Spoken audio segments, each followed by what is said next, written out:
Hello बच्चों, नमस्ते। सभी को नमस्कार। मेरी आवाज़ आ रही है आप तक?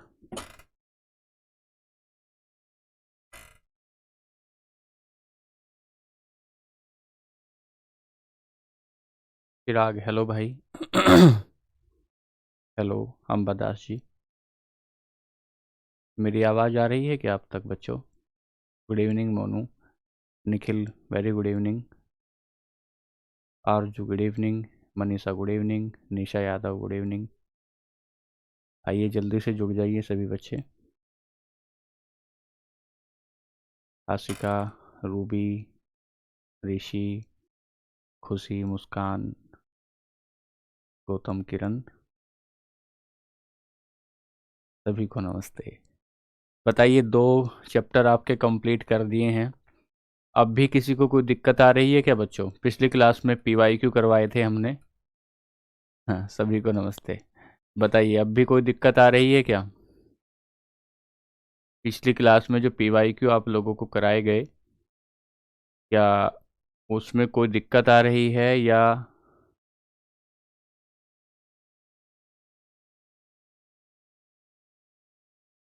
दिक्कत के बारे में बताइए। 2 मिनट आपको दे रहे हैं। कहीं किसी को कोई तकलीफ आ रही है? हम लोग चैप्टर अभी शुरू करेंगे। एक छोटा सा चैप्टर जो है वो इसी चैप्टर का भाग है और उसे आगे शुरू करेंगे बच्चों, उसे आगे शुरू करेंगे। चलिए ठीक है, कोई दिक्कत नहीं है तो ठीक है।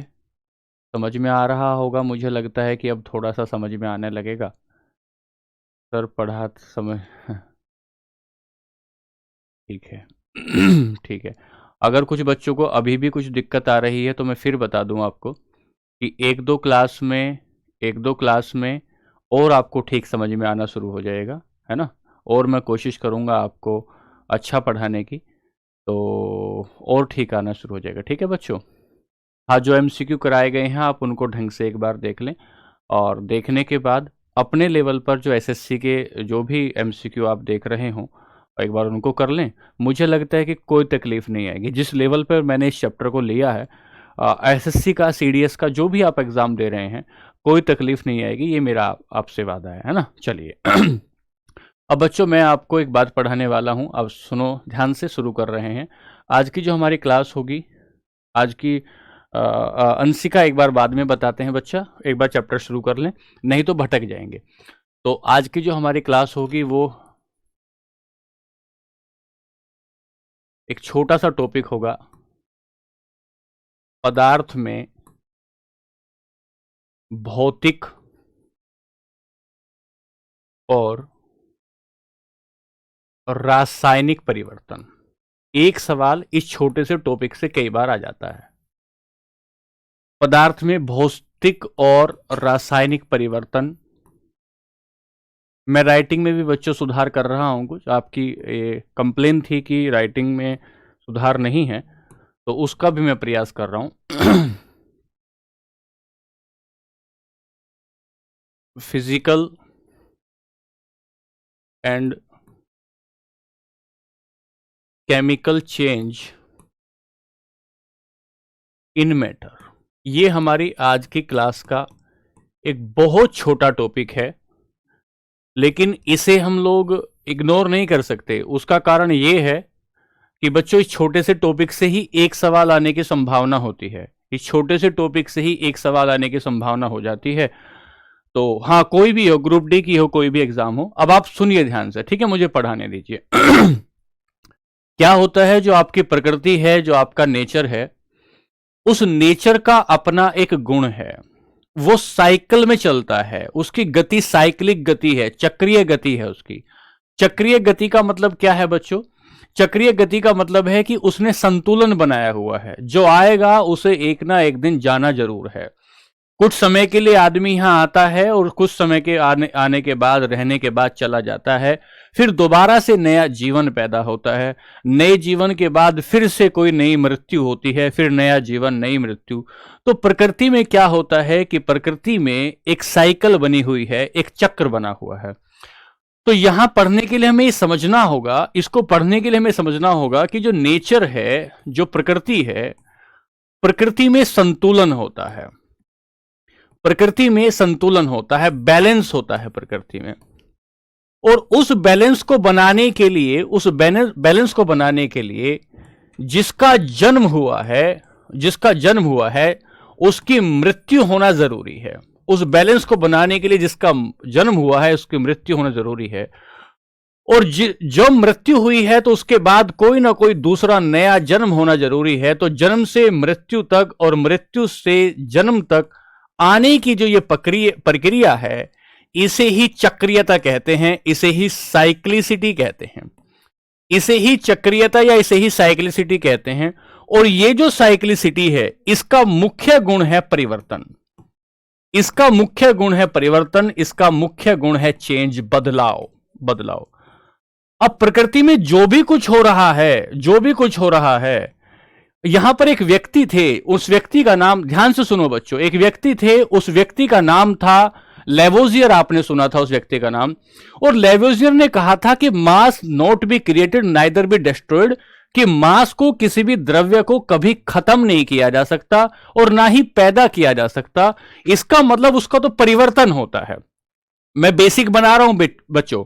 मैंने कहा कि जो द्रव्य है, जो पदार्थ है, और पदार्थ को आपने कहा कि पदार्थ हर वो चीज है जो स्थान घेरती है। तो द्रव्य जो है उसे ना तो नष्ट किया जा सकता है और न ही उसे बनाया जा सकता है। Neither be destroyed nor be created, ना उसे बनाया जा सकता है। उसमें तो केवल परिवर्तन हो सकता है, उसमें तो केवल परिवर्तन हो सकता है। हां, उसमें केवल परिवर्तन हो सकता है। और यह परिवर्तन दो तरीके का हो सकता है, दो बदलाव। यह बदलाव जो होगा यह दो प्रकार का हो सकता है। एक शायर हुए शकील आजमी शकील आजमी एक शायर हुए, और शायर ने कहा, शायर ने इसी बात को कुछ इस तरीके से पिरो दिया कि मर के मिट्टी में मिलूंगा और खाद हो जाऊंगा मैं। मर के मिट्टी में मिलूंगा और खाद हो जाऊंगा मैं, और फिर खिलूंगा साख पर, आबाद हो जाऊंगा मैं। फिर खिलूंगा साख पर, आबाद हो जाऊंगा मैं। ये क्या कहना चाह रहे हैं शकील आजमी? शकील आजमी समझाना चाह रहे हैं, शकील आजमी समझाना चाह रहे हैं कि जो नेचर का गुण है वो परिवर्तन है। एक व्यक्ति जब मर के, या कोई भी ऑर्गेनिज्म, कोई भी चीज पहले मिट्टी बनेगा और धीरे धीरे वो किसी पौधे के माध्यम से फिर फूल बन जाएगा, और फूल बनने के बाद फल बन जाएगा। यानी कि साइक्लिसिटी है। इस साइक्लिसिटी को समझने के लिए, हां, तीसरा चैप्टर है भाई, इस साइक्लिसिटी सेकंड चैप्टर का ही अगला भाग है। इस साइक्लिसिटी को समझने के लिए नोट कर, जो करना है करते रहिए। साइक्लिसिटी को समझने के लिए हमें चेंज को समझना होगा। हम बस इतना समझाना चाहते हैं कि प्रकृति में जो आया है उसे जाना होगा, और जो आया है उसे जाना होगा तो उसके फॉर्मेशन में कुछ ना कुछ बदलाव आएगा। और जो बदलाव आएगा वो बदलाव दो तरीके का हो सकता है, एक तो भौतिक हो सकता है, एक रासायनिक हो सकता है। यह परिवर्तन निरंतर होने वाली क्रिया है, लगातार परिवर्तन हो रहा है। जब आप देख रहे हैं कि मैं बोल रहा हूं, आप बैठे हुए क्लास पढ़ रहे हैं, तो आपके सेल के भीतर, कोशिका के भीतर हजारों मॉलिक्यूल खत्म हो रहे हैं। हजारों मॉलिक्यूल से ऊर्जा बन रही है एटीपी के रूप में। इसका मतलब लगातार कुछ ना कुछ गतिशील है और लगातार परिवर्तन है। तो हमने कहा जब कोई भी चीज गतिमान होगी, जब कोई भी चीज लगातार गतिमान होगी, गतिमान है तो उसमें कोई बदलाव होगा, और बदलाव होगा तो वो बदलाव दो तरीके का हो सकता है। वो बदलाव दो तरीके का हो सकता है। एक बदलाव को आप कहते हैं फिजिकल चेंज, और एक बदलाव, अभी कुछ पढ़ा नहीं रहा हूं भाई, एक बदलाव को कहते हैं फिजिकल चेंज, और एक बदलाव को नाम कहते हैं रासायनिक बदलाव, केमिकल चेंज। तो हमने कहा इसे लेवोजियर ने कहा, कविता इसे लेवोजियर ने कहा कि ना तो द्रव को नष्ट किया जा सकता है और ना ही बनाया जा सकता। ये मैंने समझाने की कोशिश की। अभी आपको कुछ लिखना नहीं, आपको हेडिंग डालनी है पदार्थ में भौतिक और रासायनिक बदलाव। पदार्थ में भौतिक और रासायनिक बदलाव। अब ध्यान से सुनना बच्चों, ध्यान से सुनना। पहले हम कहेंगे पदार्थ में, थोड़ा धैर्य रखा करो, पदार्थ में भौतिक बदलावों की बात करेंगे।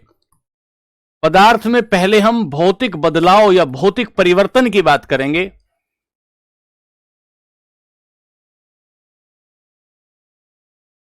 Physical change is matter, physical change in matter. थोड़ा बेसिक से समझ के चलना बच्चों, बेसिक से समझ के चलना। कौन सा फिजिकल चेंज होगा, कौन सा चेंज नहीं होगा, वो तो सब आपको पता लगेगा, ठीक है। फिजिकल चेंज क्या होगा मैं ये समझाना चाह रहा हूं आपको। मैं समझाना चाहता हूं कि जब आप फिजिक्स पढ़ते हैं तो अरे तीसरा चैप्टर नहीं है भाई, ये सेकंड चैप्टर का ही छूटा हुआ पार्ट है, सेकंड चैप्टर का ही छूटा हुआ पार्ट है। इसके बाद हम तीसरा चैप्टर पढ़ेंगे जिसे एटम और मॉलिक्यूल कहेंगे। इसे छोटा सा निपटाने के बाद फिर तीसरे चैप्टर पे चलेंगे। तो हमने कहा कि सर भौतिक बदलाव क्या होता है, फिजिकल चेंज क्या होता है। तो दो प्रकार के बदलाव हमने बताए, जिसमें एक को भौतिक बदलाव कहोगे, एक को रासायनिक बदलाव कहोगे। जब हम भौतिक बदलाव की बात करते हैं और हम ये कहते हैं ये भौतिक शब्द जो बना, ये भौतिक क्या है, ये फिजिकल क्या है, ये फिजिकल क्या है। सर वो सारी चीजें जिनको मापा जा सकता है, मापा जा सकता है, उसे भौतिक कहते हैं, जिसका अस्तित्व होता है। जो भूत शब्द है, जो भूत शब्द है, जिसका अस्तित्व होता है, उसे हम भूत कहते हैं। और भूत शब्द से बना भौतिक, और भौतिक को हम यह समझाना चाह रहे हैं जिसको मापा जा सके, जिसका आयतन हो, जिसकी डेंसिटी हो, जिसका द्रव्यमान हो, जिसका लंबाई हो, उन सभी को हम भौतिक कहते हैं। तो हम ये कहना चाह रहे हैं, पहले मैं डेफिनेशन लिख देता हूं, उसके बाद आपको समझाऊंगा कि किसी पदार्थ को ऊर्जा देकर, राइटिंग बताना एक बार भाई, किसी पदार्थ को ऊर्जा देकर उसके भौतिक गुणों, ऊर्जा देकर उसके भौतिक गुणों, अब भौतिक गुणों को लिखेंगे यहां, जैसे घनत्व लिखा, भौतिक गुणों, घनत्व, आयतन, कठोरता, हार्डनेस, लंबाई, रंग, रंग तो नहीं कहेंगे, भौतिक गुणों, आयतन, कठोरता, लंबाई इत्यादि। किसी पदार्थ को ऊर्जा देकर उसके भौतिक गुणों में बदलाव ही भौतिक परिवर्तन कहलाता है, में बदलाव ही भौतिक परिवर्तन कहलाता है, भौतिक परिवर्तन कहलाता है।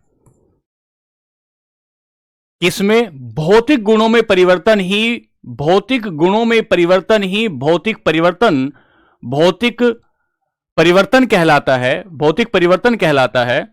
अंग्रेजी में भी लिखूंगा भाई, अंग्रेजी में लिखूंगा,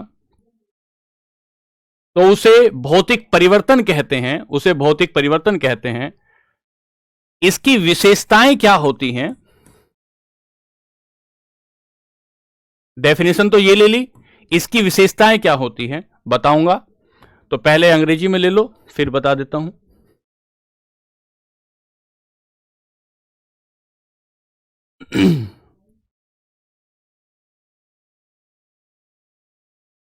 physical change,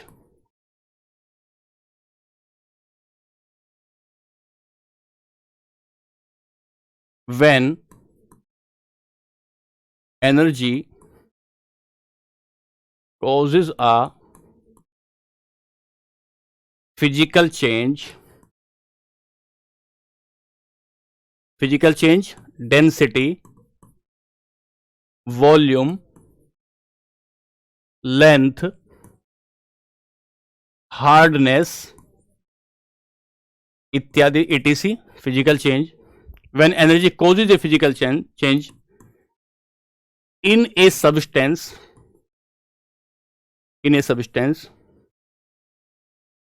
but its chemical properties remains same is called physical change. Physical भौतिक परिवर्तन कहलाता है। जब ऊर्जा देकर किसी भी पदार्थ को आप तोड़ देते हैं, किसी भी पदार्थ को जब तोड़ देते हैं, जब ऊर्जा देकर किसी भी पदार्थ को उसके भौतिक गुणों में बदलाव कर देते हैं, आयतन में, कठोरता में, लंबाई में, उस बदलाव को भौतिक परिवर्तन कहते हैं। भौतिक परिवर्तन कहते हैं। इसकी विशेषताएं क्या होती है? अब ध्यान से सुनिएगा बच्चों, यहां से हम लेकर चलेंगे। इसकी विशेषताएं क्या होती है? फीचर्स इसके क्या होते हैं? फीचर्स होते हैं, पहला, यह अस्थायी परिवर्तन होता है। अस्थायी परिवर्तन। अस्थायी परिवर्तन का मतलब क्या होगा कि कुछ समय के लिए होता है, दोबारा से अपनी स्थिति में आ सकता है, दोबारा से अपनी। अच्छा भैया लिखो, कोई बात नहीं बच्चों, कोई बात नहीं। अस्थायी मैं यहां लिखता हूं, समझाता हूं। तो हमने लिखा कि जब एनर्जी देकर किसी भी पदार्थ के भौतिक गुणों में बदलाव कर दिया जाए, तो भौतिक गुण क्या होते हैं? भौतिक गुण हो सकता है किसी भी पदार्थ का, मान लेते हैं ये मेरा हाथ है, इसकी कुछ लंबाई है, मेरा हाथ है, इसकी कुछ डेंसिटी है, मेरा हाथ है, इसका कोई आकार है, वॉल्यूम है। तो अगर किसी भी पदार्थ के भौतिक गुणों में बदलाव कर दिया जाए तो उसे भौतिक परिवर्तन कहते हैं। भौतिक परिवर्तन में खास बात यह होती है कि जो पदार्थ है वो जिस मैटर से बना है, जिस मॉलिक्यूल से बना है, उन मॉलिक्यूल में कोई रासायनिक अभिक्रिया नहीं होती।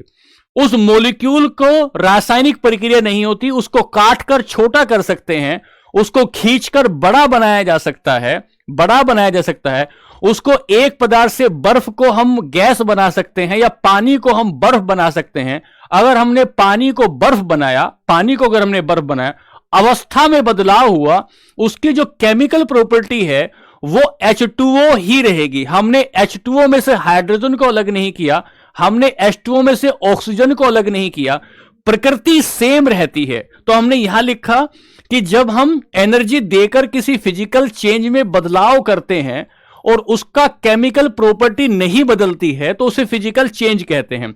जब केमिकल प्रॉपर्टी नहीं बदलती, इसमें रासायनिक गुण नहीं बदलते हैं, नहीं बदलते हैं। अब हमने कहा अस्थायी परिवर्तन होता है, नॉन परमानेंट चेंज होता है। जब आप नॉन परमानेंट चेंज की बात कर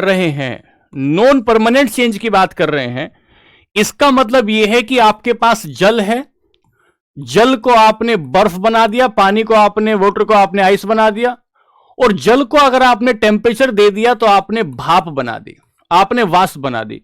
या तो आप जल से सीधे भाप बना दीजिए तो भी अवस्था परिवर्तन है, यह भी भौतिक परिवर्तन है। या आप भाप को कंडेंस करके, जब आपने जल को भाप बनाया तो आपने वाष्पीकरण किया, इवेपोराइजेशन किया, वाष्पीकरण किया।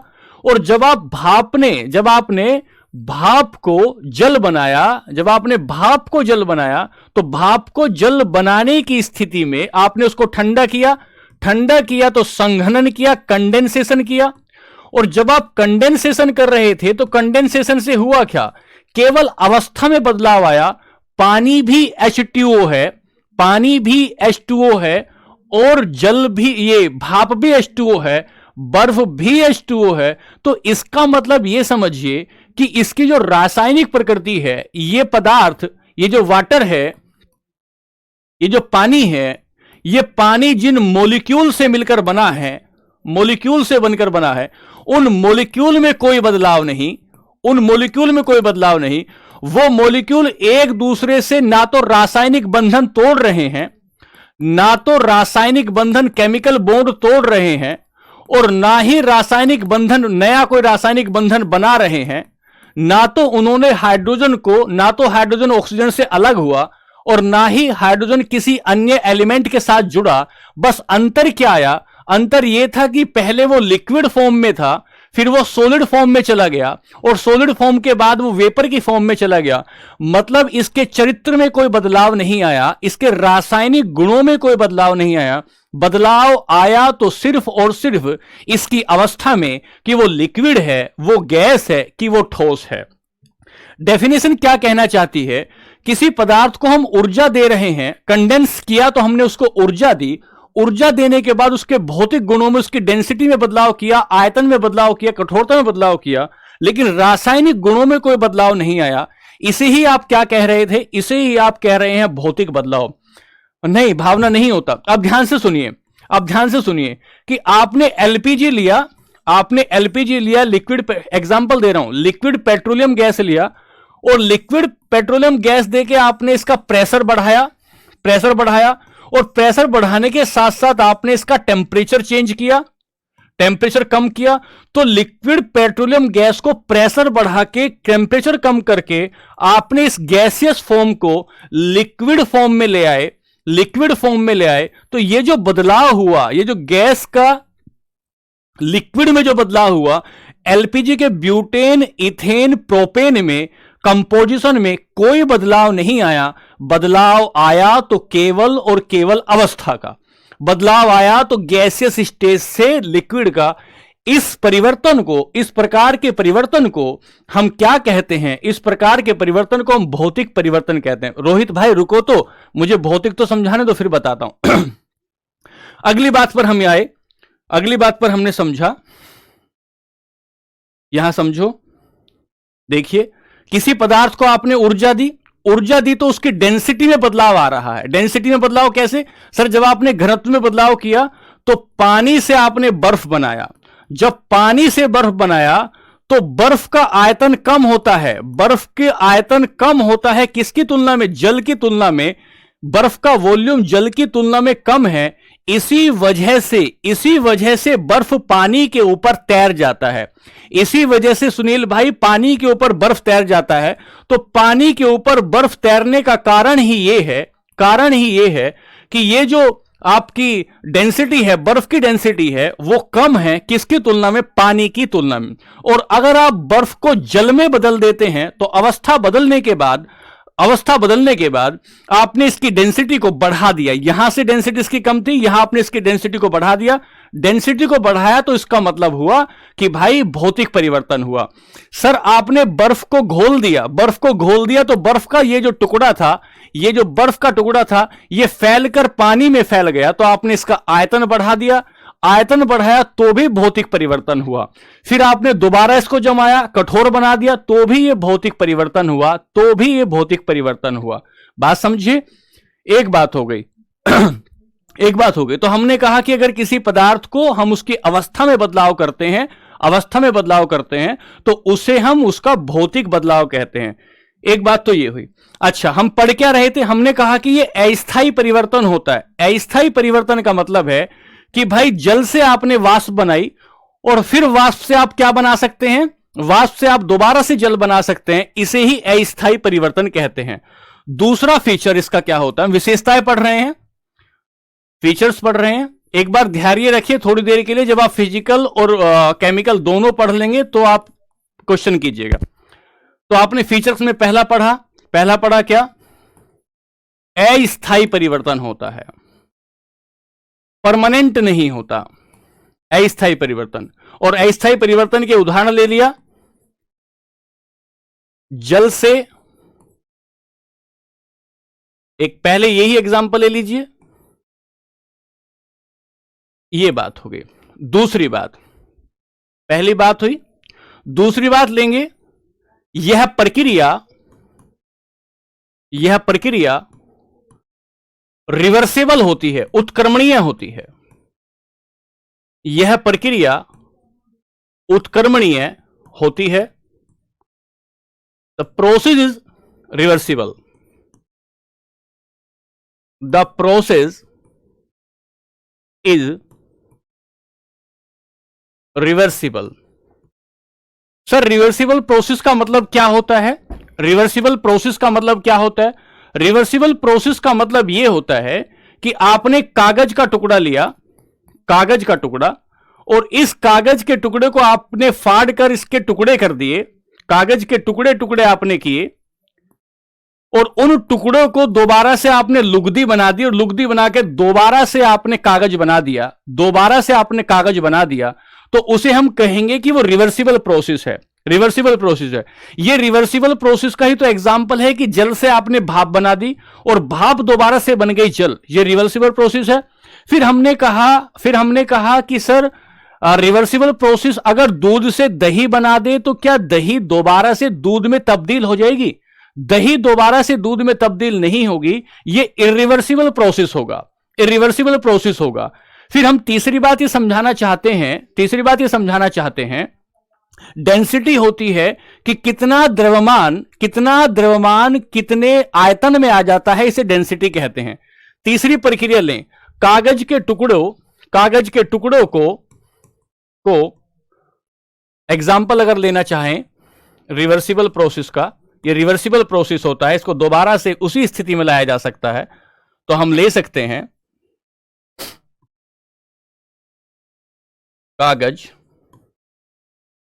के टुकड़े को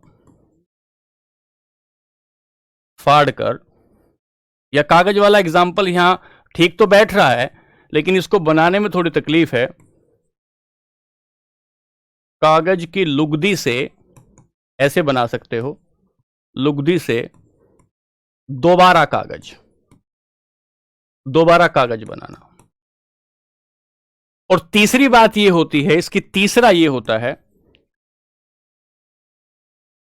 इसमें कोई नया पदार्थ नहीं बनता, कोई नया पदार्थ नहीं बनता है, क्योंकि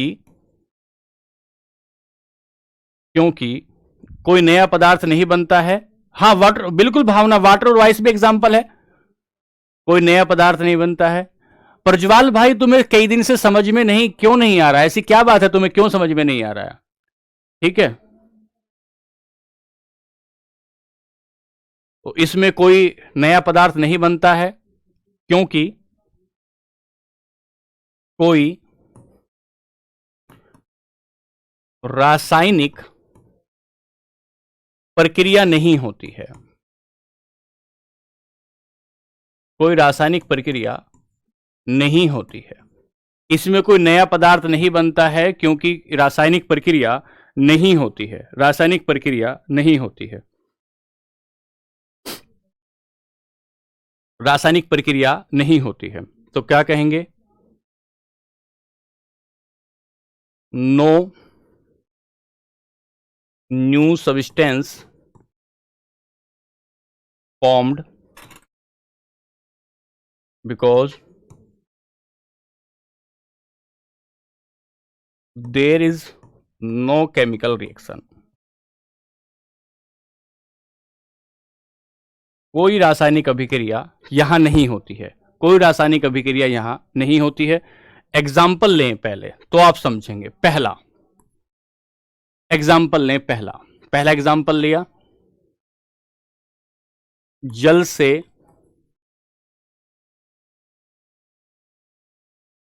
उदाहरण, एग्जाम्पल्स। पहला, जल से बर्फ का बनना, जल से बर्फ का बनना, वाटर टर्निंग टू आइस,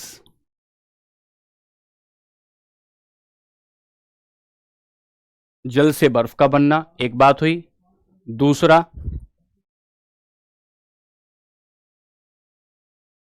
जल से वाष्प बनना, जल से वाष्प बनना, वाटर टर्निंग टू वेपर। ऐसे 3-4 एग्जाम्पल इसी से बना दोगे, लेकिन इससे आगे चल रहे हैं। तीसरा, फलों से सलाद, फलों से सलाद।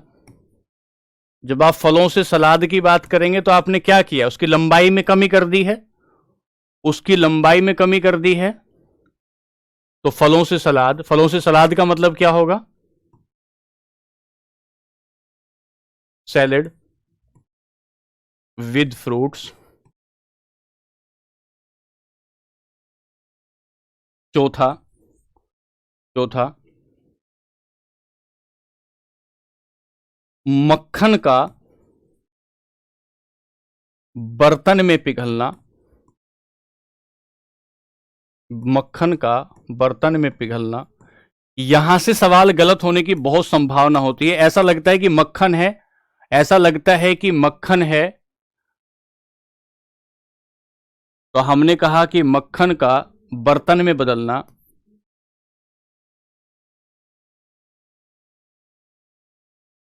क्या हुआ भाई, क्या समझ में नहीं आ रहा है? मक्खन का बर्तन में बदलना, बर्तन में पिघलना।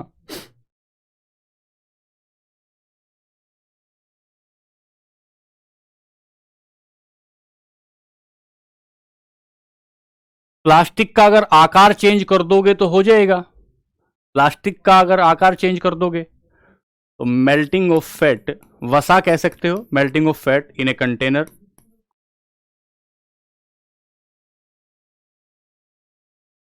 इन ए कंटेनर। दोबारा समझा दूंगा भाई, हाँ ये लिखना है भाई, सब कुछ लिखना है, ये सब कुछ लिखना है। अगला चौथा, पांचवा, कॉपर के तार में,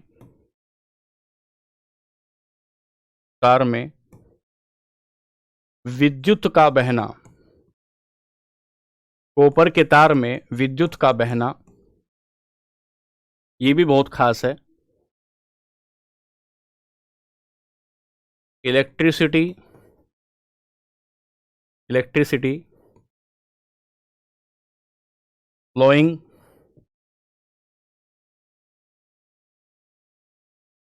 थ्रू कॉपर वायर। ये भी भौतिक परिवर्तन है, ये भी भौतिक परिवर्तन है। छठा, विद्युत बल्ब का, विद्युत बल्ब का प्रकाश देना, प्रकाश देना। Light in electricity bulb, light in electricity bulb.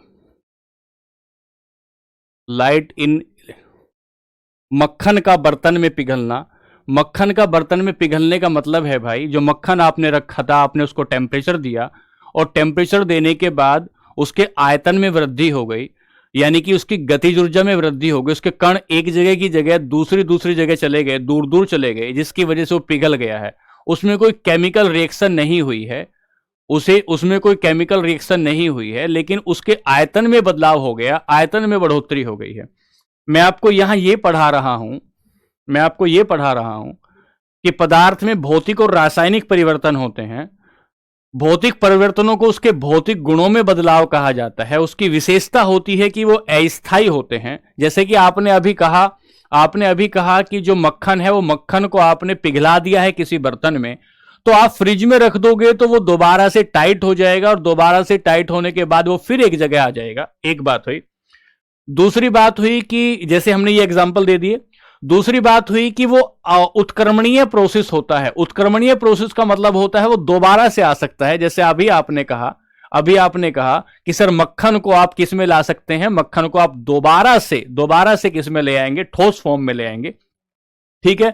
फिर आपने कहा इसमें कोई नया पदार्थ नहीं बनता और रासायनिक प्रक्रिया नहीं होती, रासायनिक प्रक्रिया नहीं होती, रासायनिक इज नो न्यू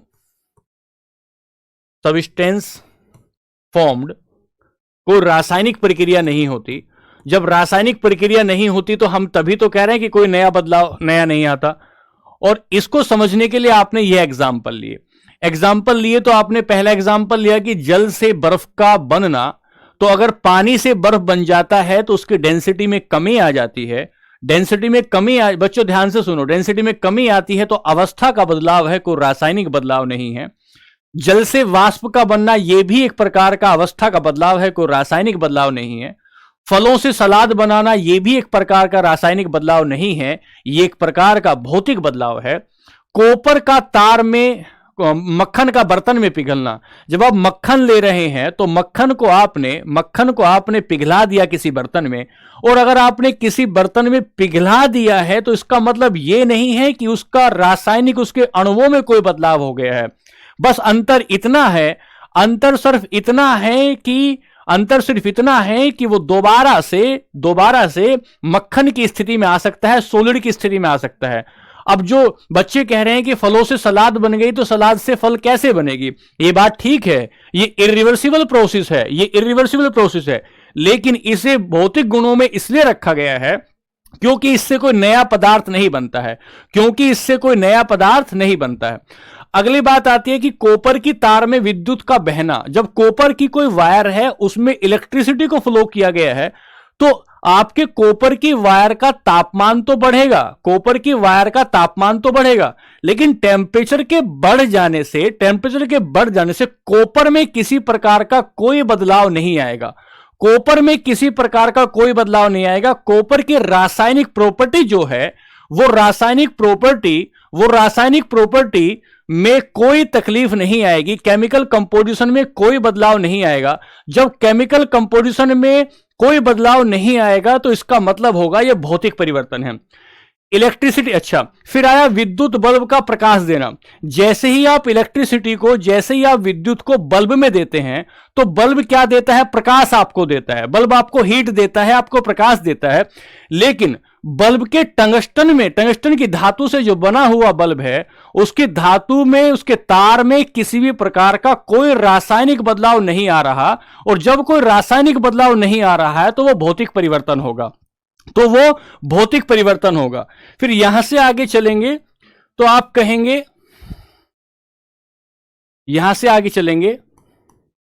पेड़ का काटना।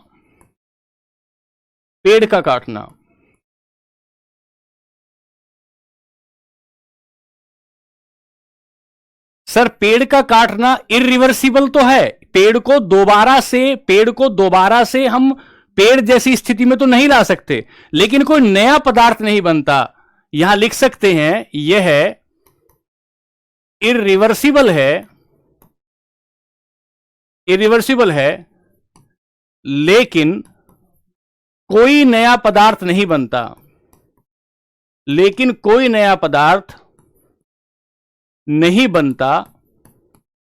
इसलिए भौतिक परिवर्तन है।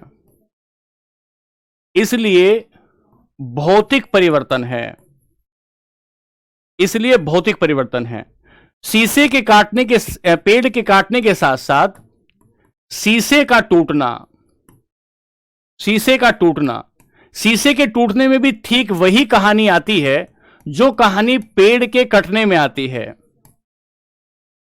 ब्रेक द ग्लास, शीशे के तोड़ने में भी वही कहानी आती है जो कहानी आपको मिलती है यहां, बात समझ में आ रही है? कोई नया पदार्थ बनेगा या कोई नया पदार्थ नहीं बनेगा, इस आधार पर आपको देखना होगा कि क्या कोई ये रासायनिक परिवर्तन है या ये भौतिक परिवर्तन है।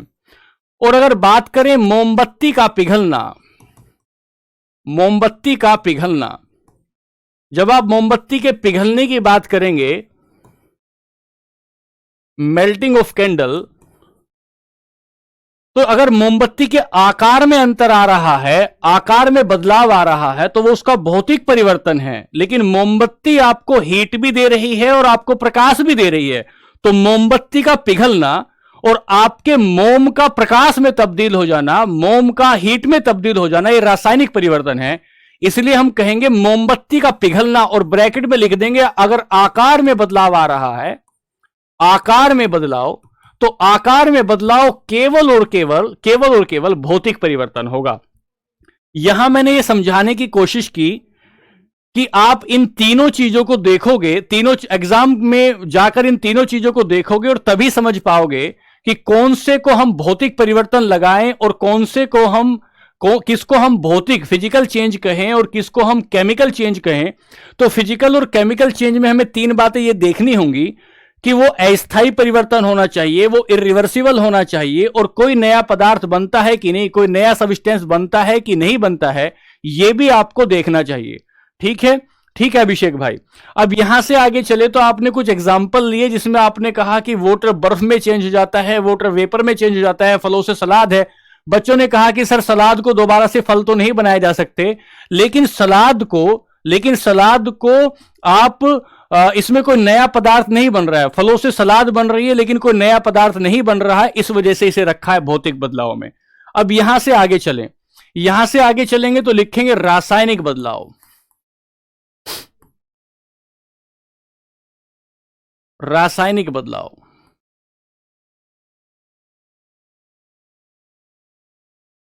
Chemical change. जब केमिकल चेंज की बात करेंगे तो लिखेंगे, डेफिनेशन देता हूं,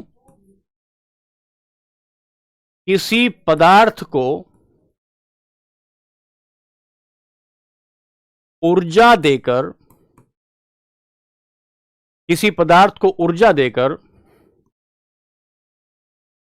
उसके रासायनिक गुणों में,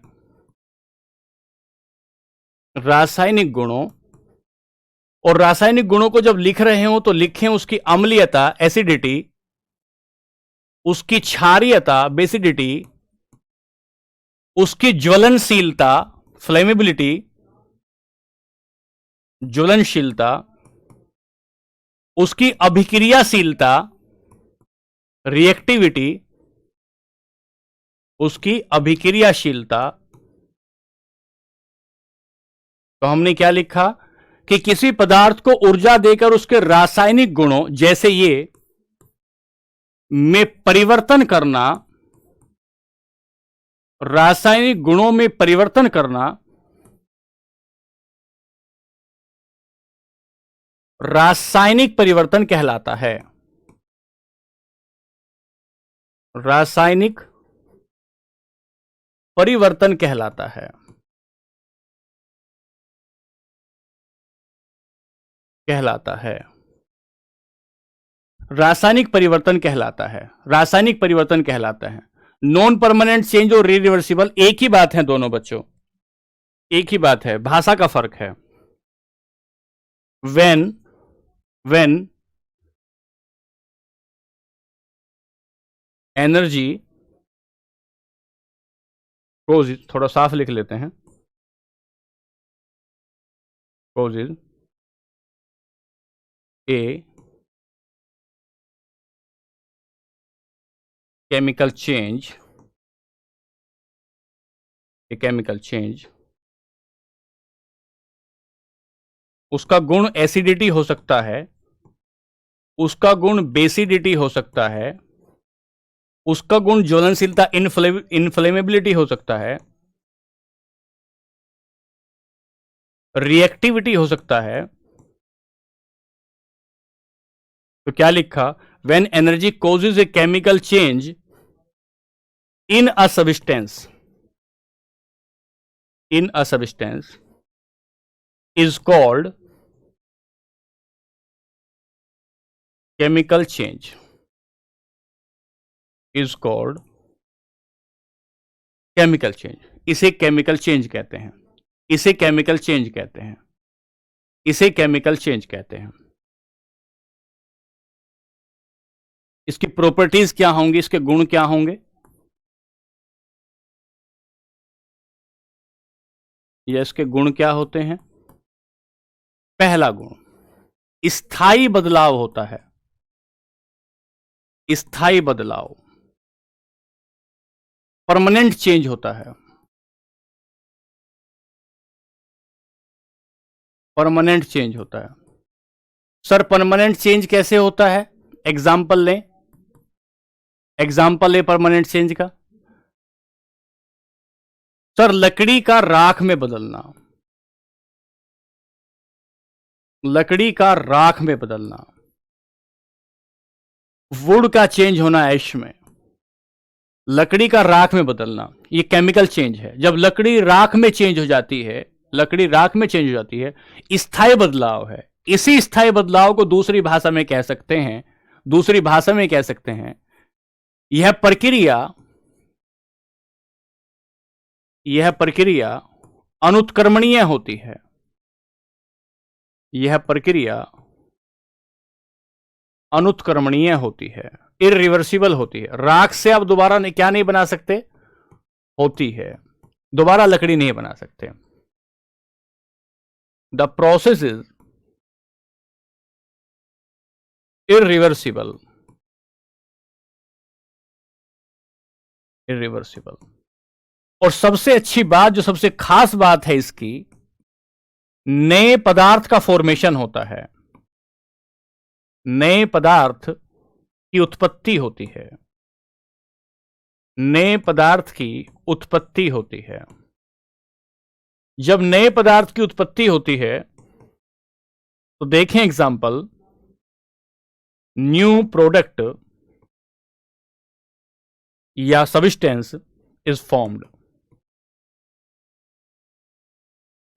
जब इस तीसरे वाले एग्जांपल को हम लेंगे, तीसरे वाले एग्जांपल को जब हम लेंगे तो ऐसे लिखेंगे, देखिए, नए पदार्थ कैसे बनेगा, नए पदार्थ का बनना, फॉर्मेशन ऑफ न्यू सब्सटेंस कैसे बनेगा। आपने कहा सर हमने 6 CO2 लिया प्लस 6 H2O लिया, कार्बन डाइऑक्साइड ली, पानी लिया, उसको लाइट दी, प्रकाश दिया, प्रकाश के साथ साथ उसको टेम्परेचर दिया, तापमान दिया, ताप दिया, और ताप देने के बाद जो बनकर निकला वो था C6H12O6 plus 6O2 plus 6O2। इसका मतलब ये जो बनकर तैयार हुआ, ये कार्बोहाइड्रेट बनकर तैयार हुआ, ये कार्बोहाइड्रेट बनकर तैयार हुआ। एक एग्जाम्पल तो ये ले सकते हैं कि नए पदार्थ की उत्पत्ति हो जा सकती है, नए पदार्थ की उत्पत्ति हो सकती है। एक बात तो ये हो गई, यहीं से समझिए आप। दूसरा अगर एग्जाम्पल लोगे तो अगर आप पानी लोगे और पानी का इलेक्ट्रोलाइसिस कर देंगे, पानी में इलेक्ट्रिसिटी का प्रवाह करोगे, इलेक्ट्रिसिटी का प्रवाह करोगे, पानी में विद्युत भेजोगे, तो विद्युत भेजने के बाद ये हाइड्रोजन और ऑक्सीजन में टूट जाएगा, और ऑक्सीजन में टूट जाएगा। इसका मतलब क्या हुआ, ये जो आपने पानी दिया था, इस पानी से हाइड्रोजन और ऑक्सीजन बन गई है, इस पानी से हाइड्रोजन और ऑक्सीजन बन गई है। तीसरा एग्जाम्पल अगर आप लोगे तो उसमें आप कहेंगे कि अगर आप सोडियम को, मैं नया एग्जाम्पल दे रहा हूं आपको कि भाई आप कह रहे हैं ना कि नया पदार्थ कैसे बन जाएगा, अगर सोडियम को क्लोरीन के साथ मिलाएंगे तो नमक बन जाएगा, तो नमक बन जाएगा। यहां पानी बन गया, यहां ऑक्सीजन बन गई, यहां सोडियम और क्लोरीन के मिलाने से आपका नमक बन गया, यहां कार्बन डाइऑक्साइड ली, यहां आपने पानी लिया, और पानी को और कार्बन डाइऑक्साइड को जैसे ही आपने ये लाइट का प्रकाश दिया और आपको टेम्परेचर दिया, ये 6 ये आपका कार्बोहाइड्रेट और पानी बन गया। इसे ही तो फोटोसिंथेसिस कहते हैं, इसे ही तो प्रकाश संश्लेषण कहते हैं, इसे ही तो प्रकाश संश्लेषण कहते हैं। तो हमने क्या कहा, हमने कहा कि सर केमिकल चेंजेस की कुछ खास बातें होती हैं। क्या खास बातें होती हैं? किसी पदार्थ को ऊर्जा देकर उसके रासायनिक गुणों में बदलाव किया जा सकता है, और जब उसके रासायनिक गुणों में बदलाव करते हैं तो उसे हम रासायनिक बदलाव कहते हैं, उसे हम रासायनिक बदलाव कहते हैं। जब आप रासायनिक बदलाव पढ़ने गए तो आपने कहा सर इसके 3 गुण होते हैं। पहला परमानेंट चेंज होता है, दोबारा से वापस नहीं हो सकता। इसी बात को घुमा के ऐसे लिख सकते हैं, यह प्रक्रिया अनुत्क्रमणीय होती है, रिवर्सेबल होती है, इरिवर्सेबल होती है। मतलब यहां से इस राख से आप दोबारा किस पे नहीं जा सकते, वुड पे नहीं जा सकते, वुड पे नहीं जा सकते। फिर नए पदार्थ की उत्पत्ति होती है। नए पदार्थ की उत्पत्ति के लिए आपने ये एग्जाम्पल देखे कि सर ऐसे ऐसे कुछ आपको क्या लेना होगा कि कुछ पदार्थ लेने होंगे, नए पदार्थ उससे बन जाएंगे। अब आप यहां से कुछ एग्जाम्पल देखेंगे, एग्जाम्पल लेते हैं, उदाहरण।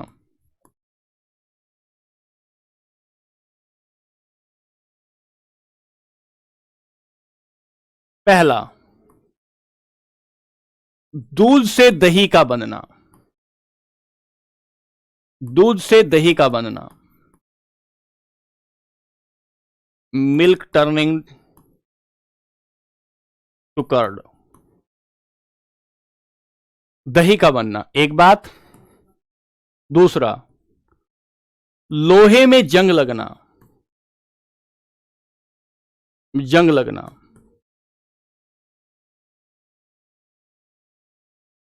रोस्टिंग इन आयरन। लोहे में जंग लगना, भाई लोहे ने ऑक्सीजन के साथ अभिक्रिया की। लोहे ने ऑक्सीजन के साथ अभिक्रिया की, और अगर उसने रिएक्शन कर दिया तो रिएक्शन करने के बाद क्या हुआ कि वो जो है आयरन ऑक्साइड बन गया, फेरक ऑक्साइड बन गया, और फेरस ऑक्साइड बनने के बाद वो वापस उस प्रक्रिया में, उस अवस्था में नहीं आ सकता है। तीसरा, जैविक पदार्थों का सड़ना।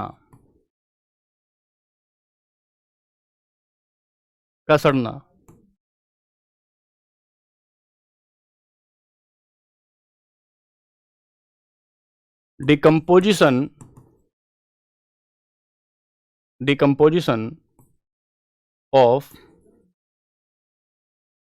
Organic substances. जैविक पदार्थों का सड़ना,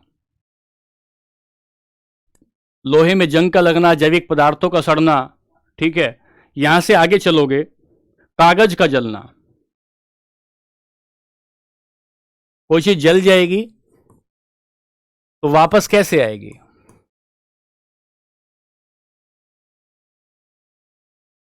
बर्निंग ऑफ पेपर।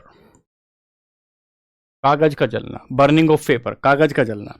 अंडे का उबलना,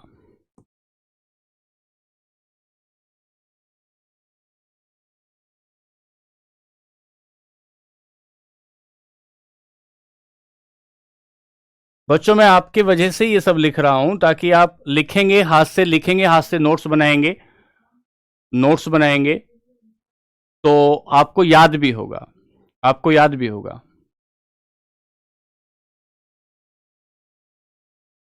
बात समझ रहे हैं?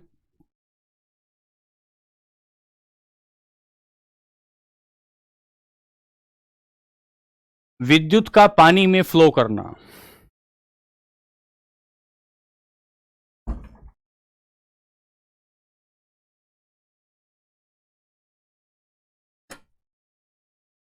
विद्युत का पानी में बहना, flow of electricity through water.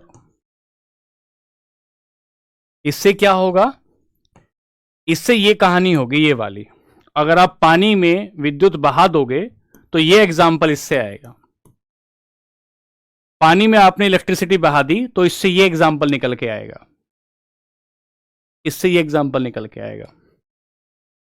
तो हमने कहा कि दूध से दही बनेगा, लोहे में जंग लगेगा, जैविक पदार्थ सड़ेंगे, इससे गैस निकलेगी, दुर्गंध आएगी, टेम्परेचर भी बढ़ सकता है। ये सारे प्रकार जो हो जाएंगे आपके, ये केमिकल चेंज के हो जाएंगे। मोमबत्ती का अगला एक और बढ़ा देते हैं। मोम का प्रकाश तथा उष्मा में बदलना।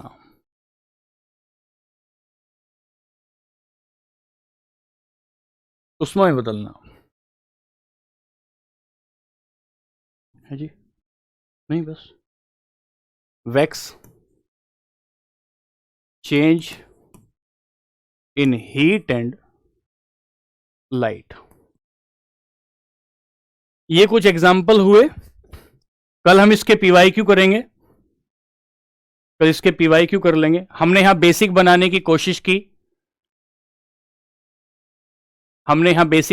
कोशिश की, कि ये बेसिक है। यहां से हम आए फिजिकल चेंज किसे कहते हैं, फिजिकल चेंज के गुण क्या क्या होते हैं, अस्थायी परिवर्तन होता है। फिर हमने कहा कि ये प्रक्रिया रिवर्सिबल होती है, कोई नया पदार्थ नहीं बनता है। इसके बाद हमने कुछ एग्जाम्पल देखे। यहां से निकलने के बाद हमने रासायनिक बदलाव देखे। रासायनिक बदलाव देखने के बाद हमने यहां देखा कि इसके क्या क्या गुण होते हैं, स्थायी बदलाव अनुत्क्रमणीय होता है, नए पदार्थ की उत्पत्ति होती है। नए पदार्थ की उत्पत्ति में हमने ऐसा गुण देखा। यहां से निकलने के बाद कुछ उदाहरण देखे। ये दूसरा जो टॉपिक था पूरे तरीके से बच्चों कंप्लीट हो गया। अब हम लोग इसके पीवाईक्यू करेंगे कल क्लास में 10 मिनट में लगभग हम पीवाईक्यू कर लेंगे। और उसके बाद हम नया चैप्टर शुरू करेंगे जिसे हम लोग मॉलिक्यूल और एटम कहेंगे। लगभग प्रज्वाल 5 यूनिट होगी इसमें, 5 यूनिट इसमें होंगी। सर वाटर तो आयन में टूटेगा, हाँ बिल्कुल वाटर आयन में टूटेगा, तभी तो केमिकल चेंज है भाई। 35 क्लास में हो जाएगा प्रदीप, 35 क्लास में हो जाएगा। शिवानी थैंक यू जी। ऐसा कौन सा बच्चा है जिसको बिल्कुल समझ में नहीं आ रहा है, एक बार तेजी से बता दो। ऐसा कौन सा बालक है जिसे बिल्कुल समझ में नहीं आ रहा है?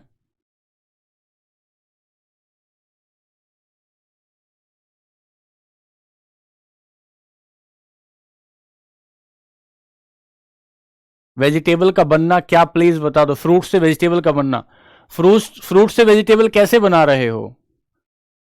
कपूर का पिघलना, योगेश भाई कपूर का पिघलना तो भौतिक बदलाव होगा। रस्टिंग ऑफ आयरन का मतलब होता है कि आयरन पे ऑक्सीजन के साथ क्रिया होगी, और जब ऑक्सीजन के साथ क्रिया हो जाएगी तो इसका मतलब ये होगा उसमें नया आयरन ऑक्साइड बन जाएगा। रिएक्शन दोबारा बताएं, रिएक्शन में ये देख ही लीजिए आप एक बार। कितने बजे क्लास है? अच्छा एक सेकंड, ये देखिए अगर हम कार्बन डाइऑक्साइड को लेते हैं और कार्बन डाइऑक्साइड को लेके हैं और उसके बाद हम कहें पानी को लेते हैं, तो कार्बन डाइऑक्साइड और पानी को एक जगह लेने के बाद जब रासायनिक अभिक्रिया होती है तो उससे कार्बोहाइड्रेट बन जाता है। यहां पानी को लेते हैं तो पानी जो है आपका हाइड्रोजन और ऑक्सीजन में टूट जाता है। नए पदार्थ यहां भी बन रहे हैं, नए सबस्टेंसेस यहां भी क्रिएट हो रहे हैं, और ये सोडियम और क्लोरीन है, यहां भी नमक बन के क्रिएट हो रहा है, ठीक है। चलिए तो फिर कल फिर मिलेंगे। एग्जाम्पल नंबर 6 बताना है, एक बार बता देते हैं फिर क्लास को ऑफ कर रहे हैं। एग्जाम्पल नंबर 6 है विद्युत का पानी में बहना। ये जो विद्युत का पानी में बहना है ये है कि जब आप पानी में इलेक्ट्रिसिटी का फ्लो करेंगे, तो जब इलेक्ट्रिसिटी का फ्लो हो रहा होगा तो पानी और ऑक्सीजन दोनों टूट जाएंगे, अलग अलग टूट जाएंगे। और जैसे ही दोनों अलग अलग टूटेंगे बच्चों, उसी को कहेंगे कि रासायनिक बदलाव हो गया, उसी को कहेंगे कि इसका मतलब ये हुआ कि कोई नया पदार्थ बन गया है, ठीक है। चलिए एक बार रिवाइज कर लीजिएगा और कल की क्लास में फिर से मिलेंगे। आज के लिए नमस्कार, धन्यवाद, खुश रहिए, आनंदित रहिए, धन्यवाद।